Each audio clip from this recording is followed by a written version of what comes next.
My lords, he said, in churches where I preach, I cultivate a haughty kind of speech, and ring it out as loudly as the bell. I've got it all by heart, the tale I tell. I have a text, it always is the same, and always has been since I learned the game. Old as hills and fresher than the grass. Radix malorum est cupidas. I preach as you've heard me say before, and tell 100 lying mockeries more. I take great pains in stretching out my neck to east and west. I crane about and peck, just like a pigeon sitting on a barn. My hands and tongue together spin the yarn, and all my antics are a joy to see. The curse of avarice and cupidity is all my sermon, for it frees the pelf. Out come the penance, and especially for myself, for my exclusive purpose is to win, and not at all to castigate their sin. Once dead, what matter how their souls may fare?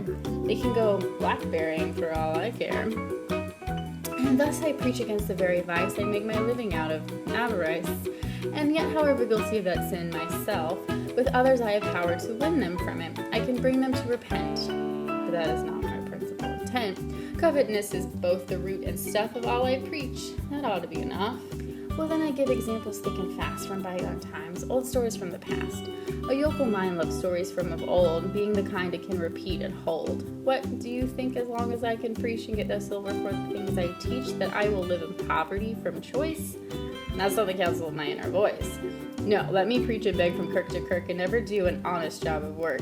No, nor make baskets like St. Paul to gain a livelihood. I do not preach in vain, there's no apostle I would counterfeit.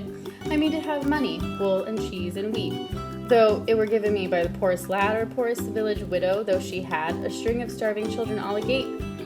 No, let me drink the liquor of the grape and keep a jolly wench in every town. But listen, gentlemen, to bring things down to a conclusion, would you like a tale? Now, as I've drunk a draught of corn-ripe ale, by God it stands to reason I can strike on some good story that you all will like. For though I am a wholly vicious man, don't think I can't tell moral tales. I can. Here's one I often preach when out for winning.